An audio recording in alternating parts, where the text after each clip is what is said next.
जी। जैसे अभी तक आपको लगता है कि हेड के खिलाफ प्लान किया हुआ है, जैसे आप कल बता रहे थे कि बाजू बड़े अच्छे खुलते हैं उसके, वो उसको मौका नहीं दे रहे, उसको हाथ खोलने नहीं दे रहे। हाथ खोलने, जब हाथ खुलते हैं ना फिर वो किलर हो जाता है, क्योंकि उसके हाथ भी पहुंचते हैं और नजर तेज है तो वो ले जाता है फिर हर तरफ। तभी उसको वो हाथ खोलने नहीं दे रहे, यूं देखें यूं है, पूरी तरह नहीं एक्सटेंड नहीं। दूसरी दफा बचे हार्दिक पांड्या की बॉलिंग पे, ट्रेविस हेड बहुत ही करीब से बॉल गुजरी, बस वो देयर वाज नो स्पाइक, तो बॉल बहुत करीब से गुजरी है। इसकी रपोई खेलता ही इसी तरह ही, और इसको अपनी स्ट्रेंथ का पता है और स्ट्रेंथ भी रहेगा, क्योंकि 10 ओवर पावर प्ले है, उसमें चांस तो लेना ही इनको। इनका एक ही माइंड सेट है, और मेरे ख्याल में ये यहाँ पे अगर जिस तरह यूसुफ ने भी बाकी के हाथ खुलने नहीं दे रहा, उसके एक प्लान के तहत आई। इवन के शामी को अगर देखें तो वो राउंड द विकेट बॉल कर रहा है ताकि बॉल उसको अंदर आए, रूम ना मिले। और इन पिचेस के ऊपर जो अच्छी लाइन है और जो मुश्किल लाइन है, वो विकेट टू विकेट दूर खिंचा हुआ बॉल, वो मुश्किल होगा इतना इजीली इस पिच पे। ड्राई, क्योंकि ड्राई बहुत ज्यादा है, ऊपर नीचे बॉल रहेगा, और पास के मैचों में भी हमने देखा था कि बॉल ऊपर नीचे रह रहे हैं। मुश्ताक अहमद साहब दोबारा जुड़े हैं हमारे साथ। मुश्ताक साहब, ये स्पिन कब तक प्ले में आपके ख्याल में यहाँ पर इंडिया को लाना चाहिए? 2 फास्ट बॉलर्स के साथ वो खेल रहे हैं। आई थिंक वो 5-6 ओवर देखेंगे, फिर आखिरी 2 ओवर तो डेफिनेटली वो लेके आएंगे स्पिनर्स को। आई थिंक उनके पास चॉइस भी नहीं है, क्योंकि फास्ट बॉलर को आप 5-5 ओवर यहाँ पे लगातार करवा नहीं सकते अनलेस विकेटें मिल रही हों। तो मेरा ख्याल है कि 7वां 8वां ओवर वो स्पिनर्स पे ले आएंगे। अगर 2 विकेटें गिर गई हैं, अब क्या देख रहे हैं आप कि ये अब स्कोर कहा जा रहा है? पहले तो 290 पता नहीं 270 प्रोजेक्ट किया जा रहा था। बिल्कुल ऐसे किया जा रहा था। ये एक तो set batsman Steve Smith out हुआ, फुल टॉस मिस कर गया, और मेरे ख्याल से अब इंडिया को चाहिए 240 250 के अंदर अंदर टीम को आउट करे। अगर 270 280 हो गया तो शायद इंडियन टीम के लिए बड़ा मुश्किल होगा, बड़ी मेहनत करनी पड़ेगी। लेकिन कम बैक किया इंडियन टीम ने 2 विकेटें लेके, तो अच्छा साइन है। लेकिन अब देखते हैं कि कैरी कितना लंबा खेलता है, ये पार्टनरशिप बैन के साथ कितनी लगाता है। यहाँ पे 20-25 रन की पार्टनरशिप होगी तो फिर 260 270 के करीब हो सकती है। ये इतनी पार्टनरशिप लग रही नहीं चाहिए। मैक्सवेल ने शॉट खेला, आउट हुए।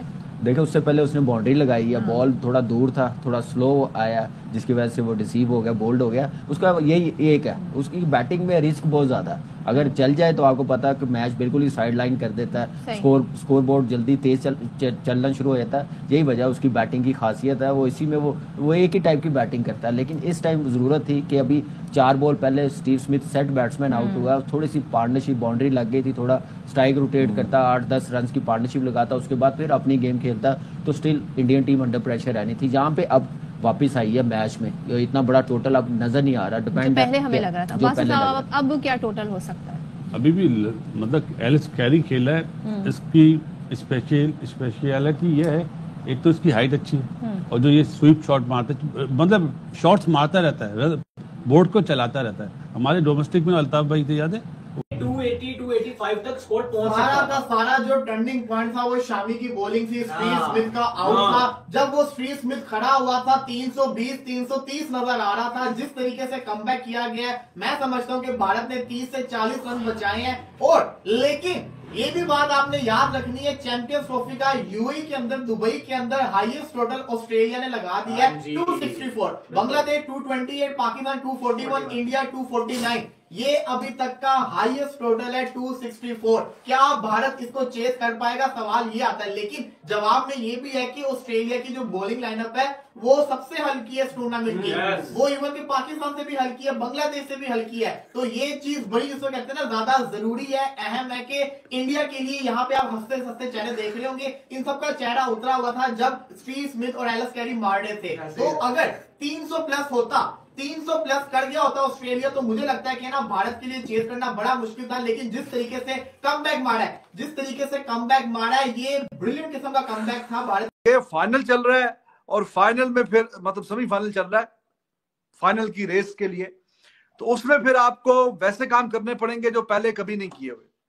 तो इस पूरी जो चैंपियंस ट्रॉफी में इंडिया ने जो मैचेस खेले हैं, 228 किया बांग्लादेश ने, 242 किया पाकिस्तान ने, तो बआसानी उन्होंने चेस किया। ठीक है, बआसानी, कोई रॉकेट साइंस नहीं थी। At the end of the day those were the comfortable victories. और न्यूजीलैंड वाला मैच तो आपको पता है वो डिफेंड कर रहे थे। तो अब ये चेस करना है, और चेस जिस पिच पे मैच हुआ था पाकिस्तान वाला, तो अभी काफी 6-7-8 ओवर पहले ही इंडिया ने चेस करके साइड पे कर दिए थे 242। अब यहाँ पे ऑस्ट्रेलिया ने रन्स तो अच्छे डाल दिए बोर्ड पे, कंपेटिटिव डाल दिए। अब बंदा वैसे ही बोलेगा नहीं कि रन्स कम है, ऐसे हैं वैसे हैं। इतने रन जरूर डाल दिए हैं कि अब वो they will fancy their chances कि हाँ यहाँ पे हम मैच फंसा सकते हैं, मैच बना सकते हैं। लेकिन चक्रवर्ती के जब जाल में वो फंसा तो ना सिर्फ मानो कि इंडियन टीम खुश हुई, बल्कि कोच खुश हुए, अनुष्का शर्मा खुश हुई, पूरा इंडिया खुश हो गया, पूरा इंडिया जगमगा उठा। लेकिन उसके बाद स्मिथ और लेबुशेन ने बड़ी कमाल किस्म की पारी खेली, दोनों ने बड़ी बेहतरीन किस्म की पार्टनरशिप जमाई, रन को आगे लेकर गए। इवन बाद में कैरी ने आके भी बड़ा अहम किरदार अदा किया। मैक्सवेल से जो ऑस्ट्रेलिया को उम्मीदें थी वो उस पर पूरा नहीं उतर सका। अगर मैक्सवेल का बल्ला यहां पर चलता तो रन कम से कम 290 या 300 यहां पर होते, लेकिन एक फाइटिंग टोटल 264 बोर्ड के ऊपर लग चुका है। अब इंडिया को करनी होगी बैटिंग। ऑस्ट्रेलिया को ये मद्देनजर रखते हुए कि ऑस्ट्रेलिया की जो बॉलिंग है उसमें इतना एक्सपीरियंस नहीं है। तनवीर सांगा और साथ में जो है स्पिनर जैम्पा की शक्ल में दो जरूर है, कनौली भी कुछ ना कुछ स्पिन जरूर डाल देते हैं, लेकिन दाऊद एक फाइटिंग टोटल पर ऑस्ट्रेलिया खड़ा है। अच्छा, इंपॉर्टेंट जो चीज थी, एलेक्स कैरे मुझे लग गया बहुत जल्दबाजी कर गए। हाँ, एलेक्स कैरे के पास अभी बहुत टाइम पड़ा हुआ था, अभी 3 ओवर पड़े हुए थे और उन्होंने अपनी जो विकेट रन आउट करवा के डबल की कि मैं स्ट्राइक ले लूं।